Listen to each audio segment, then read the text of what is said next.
आज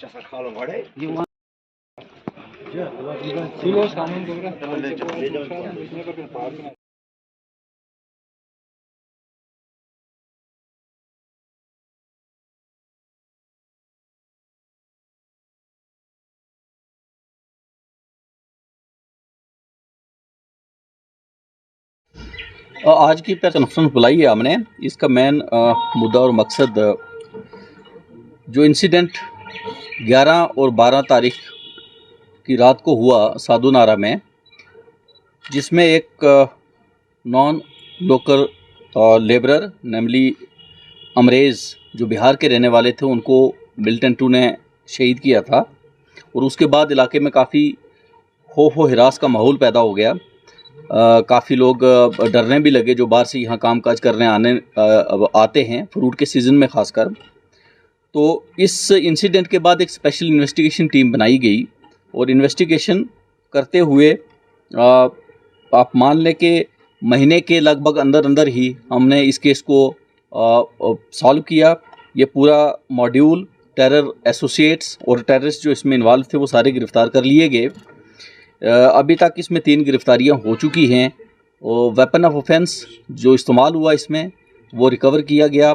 joint operation army, CRP और police के द्वारा। इसमें ख़ास बात ये थी कि ये जो लड़के इसमें इन्वॉल्व थे ये यहीं साधु नारा के रहने वाले हैं दोनों, और इन्होंने काफ़ी देर से इन बार के लेबरर्स पे नज़र रखी हुई थी कि किस तरीके से इनको नुकसान पहुंचा के यहाँ पे माहौल ख़राब किया जाए और एक टेरर एटमॉस्फेयर कायम करने की कोशिश की जाए।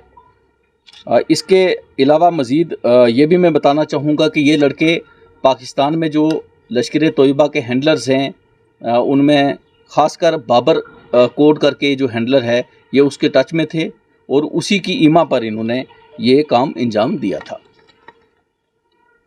अभी तक हमने इसमें जो 3 गिरफ्तारियां की हैं, इसमें एक वसीम और दूसरा यावर है, तीसरा मुजम्मिल अहमद शेख है। ये तीनों लड़के साधु नारा के रहने वाले हैं।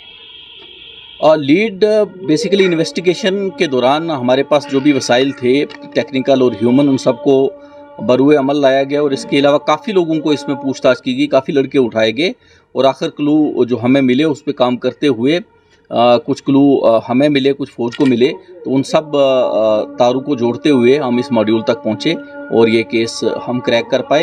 ये पूरा टारगेट मॉड्यूल हम बस्ट कर पाए।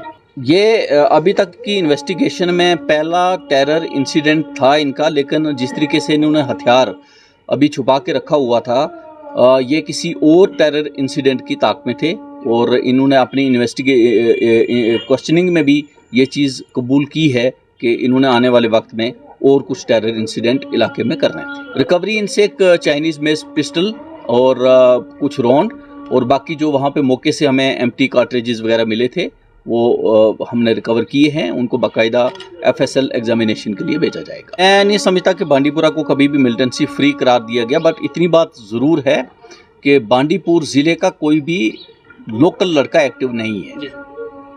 तो इस किस्म के इंसिडेंट पार से जो हैंडलर्स हैं, जो टेरर एटमॉस्फेयर चला रहे हैं, वो हमारे लड़कों को कहीं ना कहीं नौजवानों को रगला के उनसे ये इंसिडेंट करवा लेते हैं। हमारी नज़र बनी रहती है। मैं आपके नोटिस में ये लेना चाहूँ कि इस साल बांडीपुर में जो एक इन्फिल्ट्रेटिंग ग्रुप आया था जिसका मेन मुद्दा था यहाँ पे दोबारा से रिवाइव करना मिलिटेंसी, उन 3 के 3 को एलिमिनेट कर दिया गया था। इसके अलावा हमने 9 ऐसे लड़के जो टेरर ग्रुप ज्वाइन कर चुके थे, जो टेररिस्ट बन चुके थे, उनको गिरफ्तार किया। इसके अलावा 6 टेरर मॉड्यूल जिनको मुख्तलिफ़ किस्म के काम दिए गए थे, ग्रेनेड थ्रोइंग या सिविलियन किलिंग के, उनको पकड़ा गया। हमने अभी तक 21 OGW गिरफ्तार किए हैं बांडीपुर डिस्ट्रिक्ट के अंदर और कम व बेश 28 लोगों को PSA किया है। इसके अलावा अगर आप देखेंगे कि माहौल को ठीक रखने के लिए, अमन व कानून को बरकरार रखने के लिए हमने 684 लोगों को अभी तक पाबंद किया है 107, 151 के तहत।